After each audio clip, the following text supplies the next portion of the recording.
El plan de salvación no es un plan que Dios sacó a último momento para poder salvar a sus hijos. Es un plan que tenían previsto desde antes de la existencia de la humanidad.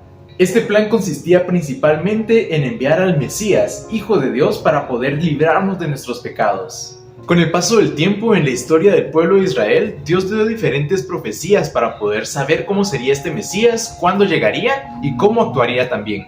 Mesías es una palabra hebrea que significa ungido. En el Nuevo Testamento también se le puede llamar Cristo, que es la traducción literal de Mesías. Pero ¿qué significa ser el Mesías o qué significa ser el ungido?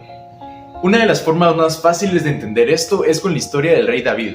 Cuando Samuel se acerca al padre de David, pregunta por todos sus hijos, pero escoge solamente a David, y en vez de proclamarlo rey en ese momento, él decide ungirlo. De esta forma, al ungir a David, lo está separando, apartando para este propósito de ser el rey de Israel. De la misma forma, el ungido de Dios, el Mesías, sería una persona enviada para poder ser apartada con un propósito especial, el propósito de salvarnos de nuestro pecado. Y al ser tan importante este propósito que el Mesías tenía, este propósito por el cual fue apartado, Dios decidió mandarle a su pueblo diferentes señales de cómo podrían identificar al Mesías cuando éste viniera. Estos mensajes fueron enviados principalmente a los profetas, por esto los conocemos como profecías mesiánicas. Hoy vamos a analizar algunas de estas profecías mesiánicas a la luz de la Biblia, y sobre todo vamos a ver quién cumplió con estas profecías. La mayor parte de las profecías mesiánicas comienzan con el nacimiento del Mesías. Para que éste naciera se tuvieron que haber dado muchas señales anteriores a él y luego en su nacimiento para poder determinar quién era verdaderamente el enviado de Dios. El primer indicador del nacimiento del Mesías lo encontramos en Miqueas capítulo 5 versículo 2, que dice: «Pero tú, Belén, tan pequeña entre las familias de Judá, de ti ha de salir el que será el Señor de Israel. Sus orígenes se remontan al inicio de los tiempos y a los días de la eternidad». En este versículo encontramos que el Mesías nacería en Belén y sobre todo menciona algo muy importante, que el Mesías existe desde antes, desde mucho tiempo atrás, es decir, no era una persona ordinaria.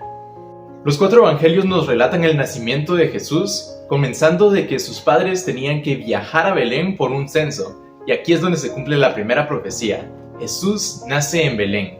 Esto nos demuestra dos cosas: no solamente es el Mesías, sino también, según la descripción de Miqueas, Él es desde antes de nacer en la tierra. Ahora, en el libro de Isaías encontramos muchas profecías mesiánicas, por lo tanto vamos a estar recurriendo a muchos de sus versículos. El libro de Isaías pues hace mucho contexto antes de dar la profecía, por lo tanto no vamos a evaluar todos los contextos, pero te invito a que los leas por separado. Vamos a empezar leyendo acerca del nacimiento de Jesús, en el libro de Isaías capítulo 7 versículo 14, que nos dice: «Por tanto, el Señor mismo os dará señal, la Virgen concebirá y dará a luz un hijo, y le pondrá por nombre Emmanuel».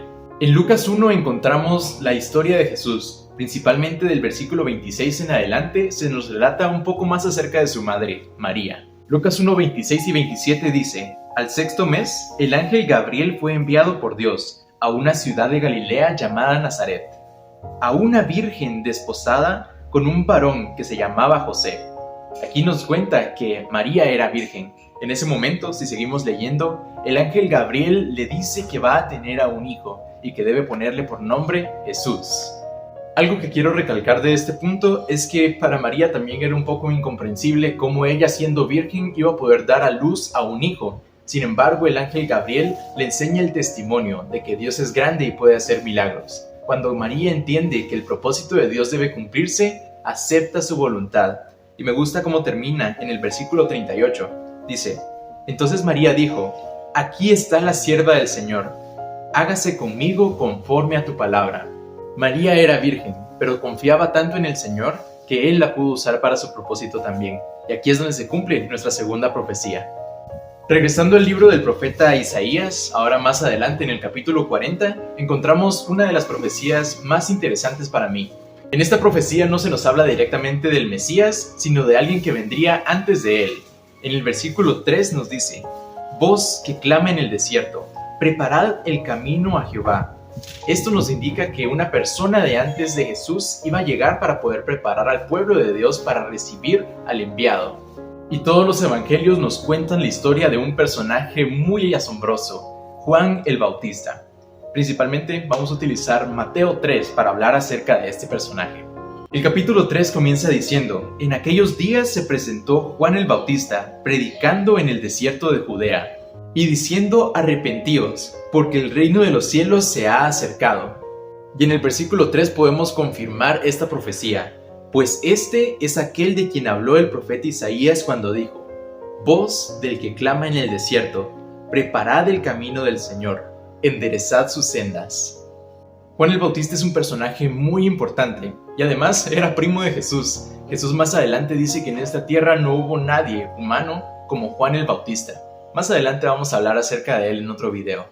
Una de las características más importantes del Mesías, como mencionábamos, es su unción. Unción por medio del Espíritu Santo. Juan el Bautista bautizó a Jesús, pero también se nos habla en Isaías acerca de que Jesús o el Mesías iba a recibir una unción del Espíritu Santo. En Isaías 11, versículo 2 nos habla acerca del Mesías y dice: y reposará sobre él el Espíritu de Jehová, Espíritu de sabiduría y de inteligencia, Espíritu de consejo y de poder, Espíritu de conocimiento y de temor a Jehová. Y es que después de ser bautizado por Juan el Bautista, sucede algo muy impresionante. Mateo 3:16 nos dice: y Jesús, después que fue bautizado, subió enseguida del agua, y en ese momento los cielos fueron abiertos, y vio al Espíritu Santo de Dios que descendía como paloma y se posaba sobre él. En el video acerca de Dios el Hijo hablamos de cómo Dios se hizo carne por medio del Verbo, y este Verbo era como nosotros, sin embargo estaba apartado porque era el Mesías, entonces estaba ungido por el Espíritu Santo.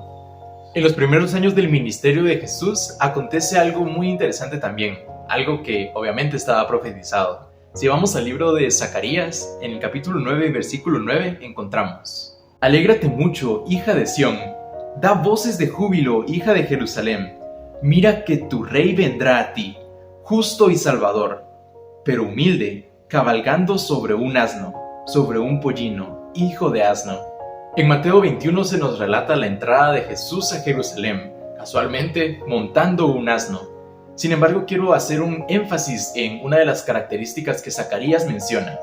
El profeta Zacarías menciona dos cualidades del Mesías. Primero, que es justo y que es salvador. El pueblo de Israel estaba esperando al Mesías, sin embargo tenían un concepto erróneo de cómo era este Mesías. Ellos esperaban a un rey que viniera a poder quitar el reino de Roma que los oprimía en ese momento para poder cimentar su reino en la tierra en ese preciso instante. Sin embargo, cuando Zacarías menciona estas dos cualidades del Mesías, también da una tercera, y dice que es humilde. Y el problema de los israelitas es que pensaban que el Mesías vendría con una arma para poder vencer al pueblo romano.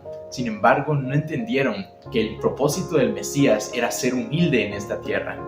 Y ese es el mismo problema con muchas personas en la actualidad.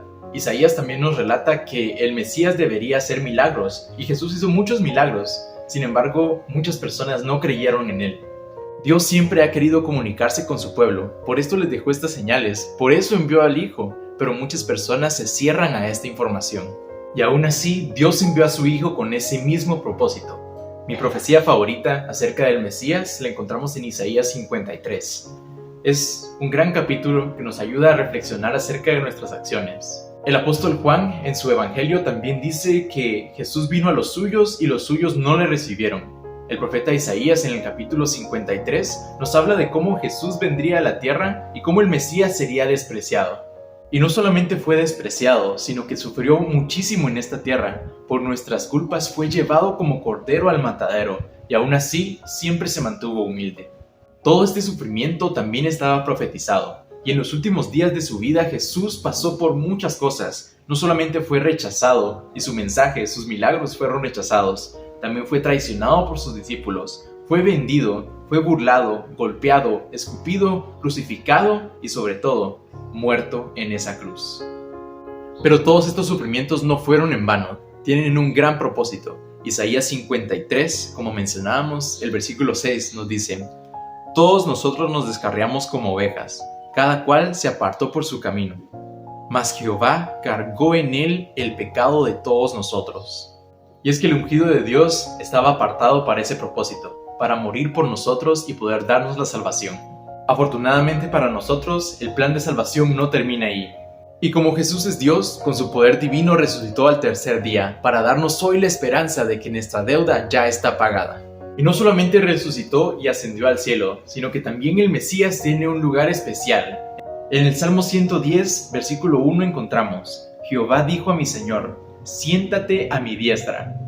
Cuando el pecado entró en este mundo, Satanás se volvió su príncipe, pero cuando Jesús pagó por nuestros pecados, Él tomó su lugar. El Mesías, el enviado de Dios, está a la diestra del Padre, porque tiene todo el derecho de gobernar este mundo.